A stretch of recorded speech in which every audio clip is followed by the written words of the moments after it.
तो दर्शकों, आप सब लोग कैसे हैं? मैं यही ध्यान और भावना करता हूं कि आप सब लोग कुशल मंगल से होंगे, प्रसन्नचित्त होंगे, खुश होंगे, मस्त होंगे, चुस्त होंगे, दुरुस्त होंगे। तो जैसा कि मैं हर रोज कहता हूं, फॉलो सब्सक्राइब करो न करो ये तो आपकी मर्जी है, पर ध्यान लगाकर, चित्त लगाकर, मन लगाकर, दिमाग लगाकर, माइंड लगाकर सुनते रहो। बस यही हमारी अर्जी है, बस यही हमारी अर्जी है, बस यही हमारी अर्जी है। तो चलते हैं, जैसा कि हम लोगों के दंपति की गाथाओं का पाठ चल रहा है, तो आज की दंपति की गाथाएं हैं 188, 189, 190, 191 और 192। 5 गाथाएं हैं। 188, 189, 190, 191, 192 और बुद्ध वग्र की 10वीं, 11वीं, 12वीं, 13वीं और 14वीं है। 10, 11, 12, 13, 14। तो इन गाथाओं को तथागत सम्यक संबुद्ध ने किस जगह पर और किस उद्देश्य पर, किस कारण, किस वजह से और किसके लिए उपदेशित किया, चलते हैं उस जगह पर, उस कारण पर, उस कहानी पर, उस कथा पर, उस व्यथा पर। एवं मे सुतंग एकंग समयंग भगवा सावथियंग बिहरती जेत बने अनाथ पिंड कश्य आरामे।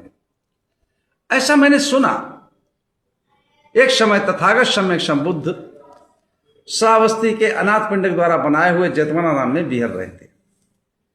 उस समय की एक घटना है, उस समय की कहानी है, उस समय की व्याख्या है। जो कौशल नरेश था प्रसेनजित, और उसका पिता जो था महाकौशल,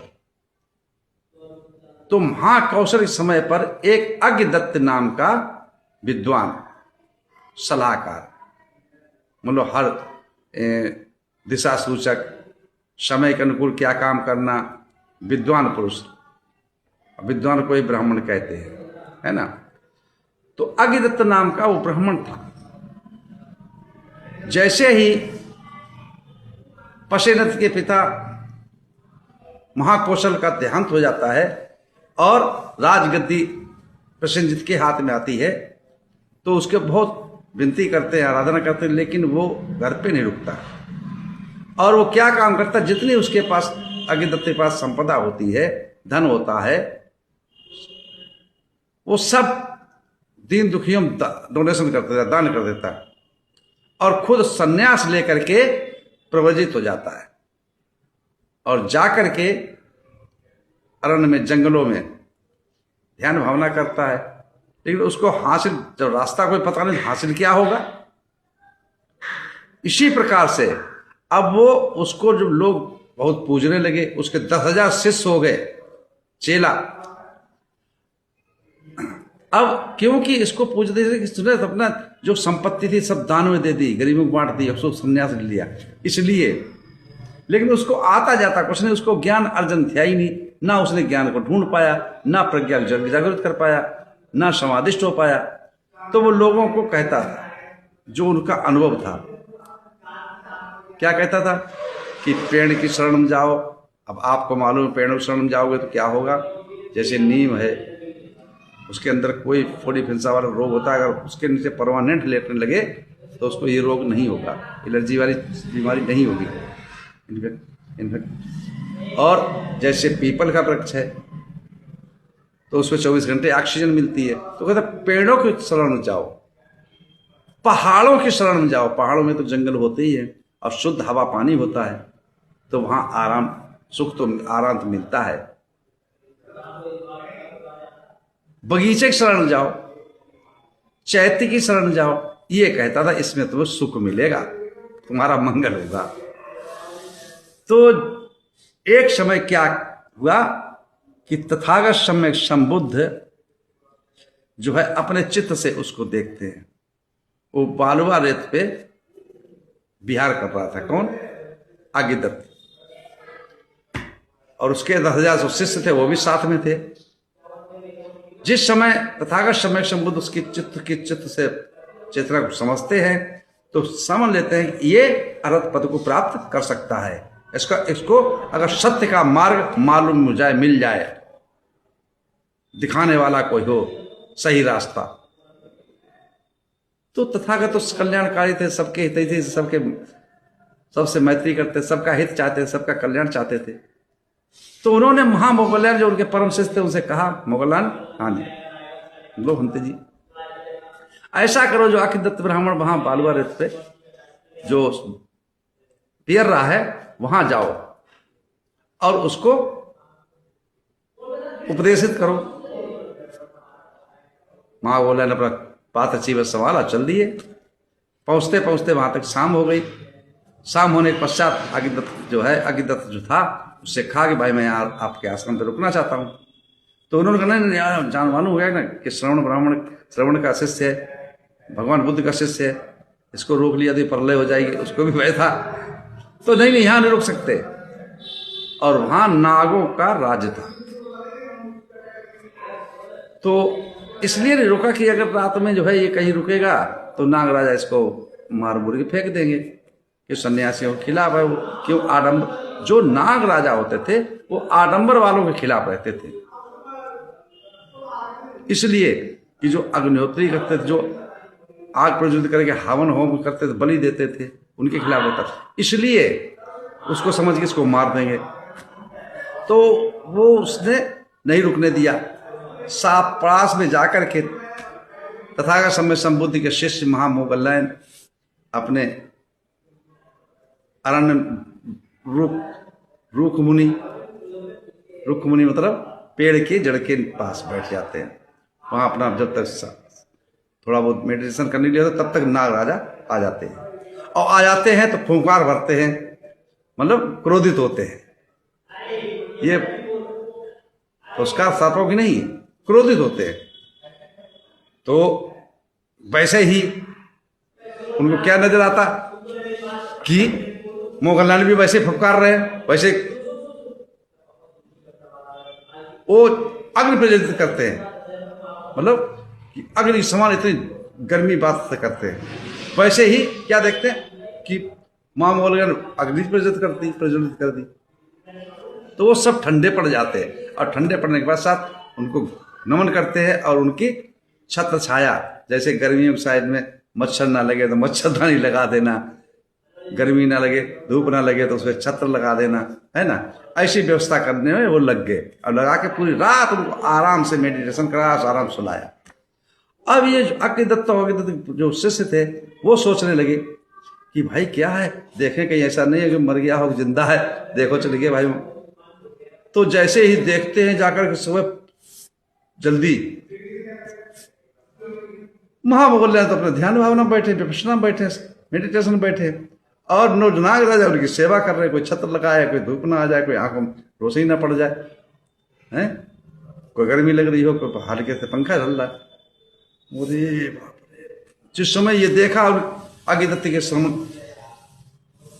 शिष्यों ने तो बड़ा अचंभित हो गए। अरे भाई, ये तो वाकई में बहुत बड़ा ज्ञानी है, बहुत बड़ा तपस्वी है, इसके अंदर बहुत बड़ी शक्तियां हैं। और इतना होते हुए तब तक क्या हुआ, तथागत सम्यक संबुद्ध भी का भाई वहां पर पदार्पण हो गया। जैसे पदार्पण हुआ तो महामोगल्यान उठते हैं, भगवान बुद्ध को पंचांग प्रणाम करते हैं, वंदना करते हैं, विनती करते हैं और भाषण देते हैं। तथागत सम्यक संबुद्ध बैठ जाते हैं। अब जो अग्निदत्त ब्राह्मण के शिष्य थे वो पूछते हैं महामोगल्यान कि ये आपसे बड़े हैं। तो मोगल्यान कहते अरे ये मेरे शास्ता है, मेरे धर्म गुरु हैं, मेरे भगवान हैं, मेरे गॉड हैं। अब शिष्यों के जो अग्निदत्त शिष्य थे उनके समझ आता, अरे जब जिनका चेला इतना तपस्वी हो, चमत्कारी हो, ज्ञानवान हो, उसके गुरु तो क्या होंगे। तो सब जाकर के प्रणाम करते हैं, पंचांग प्रणाम करते हैं और संघ में दीक्षा ले लेते हैं। अब बचता है अकेला अग्निदत्त, वो भी जाकर प्रणाम करना कि वो भी संग में समझता। तो भगवान बुद्ध उससे पूछते हैं कि तुम क्या उपदेश देते थे? तो वो कहता है कि मैं तो ये उपदेश देता कि पेड़ों की शरण में जाओ, पहाड़ की शरण में जाओ, चैती की शरण में जाओ, बगीचे की शरण में जाओ, उससे तुम्हें सुख मिलेगा। तो वहां पर तथागत सम्यक गाथाओं इनको कहते हैं कि वह वे शरणं के अंत पब्बतानि बनानि चा आराम रुख चेतियान मनुष्य वह तजिता। बहुत से मनुष्य भय के कारण, डर के कारण, दुखों के कारण सुख के लिए भागते हैं, पेड़, बगीचा, चैती, पहाड़ की शरण में जाते हैं, बगीचे की शरण में जाते हैं, पेड़ों की शरण में जाते हैं। उनसे दुखों का छुटकारा नहीं तो सर्व सुख नहीं मिलता है। तत्पश्चात और एक गाथा बोलते हैं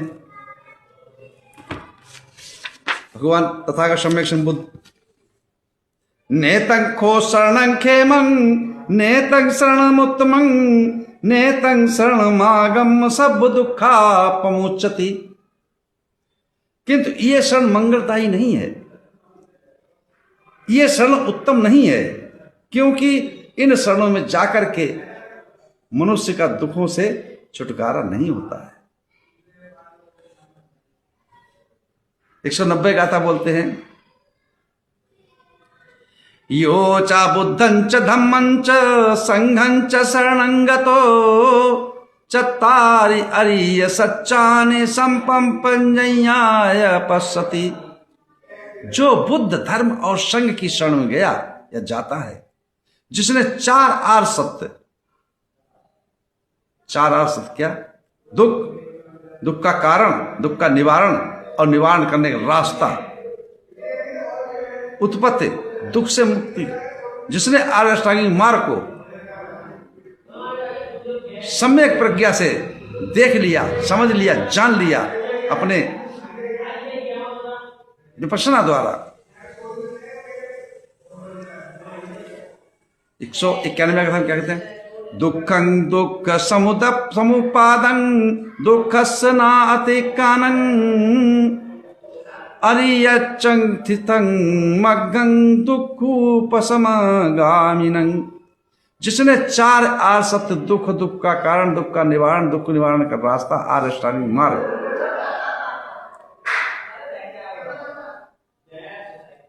जिसने समझ लिया, जिसने देख लिया और जिसने अपनी प्रज्ञा से जागरूक कर लिया, सम्यक दृष्टि जागरूक कर लिया। 192 का था, एतं को शरणं खेमं एतं शरणमुत्तमं एतं शरणामागम दुख सब दुःखापमुच्यति। यही रक्षादायक शरण है, यही उत्तम शरण है। इसी शरण को प्राप्त कर व्यक्ति सभी दुखों से मुक्त हो जाता है, सुखों को प्राप्त कर लेता है, मोक्ष को प्राप्त करता है, निर्वाण प्राप्त कर लेता है। अब बात, दुख, दुख का कारण, अगर दुख है तो उसका कारण अवश्य होगा, उस कारण खोज लिया तो उसका निवारण भी जान सकते हो। निवारण कर ले रास्ता कौन सा है? आर्य अष्टांगिक मार्ग, सम्मा दिट्ठि, सम्मा संकल्पो, सम्मा वाचा, सम्मा कम्मंतो, सम्मा आजीवो, सम्मा वायामो, सम्मा सत्य, सम्मा समाधि। अब यह विस्तार समाधि वीडियो बहुत बड़ी हो जाएगी, इसी साथ में अपनी वाणी विराम देता हूँ। आप सब लोग मंगल हो, कल्याण हो, सुखी जीवन हो, निरोगी काया हो, दुख दूर हो जाए, सुख से वास करो, हमेशा प्रसन्न रहो। आप सब लोग मंगल हो, मंगल हो, मंगल हो।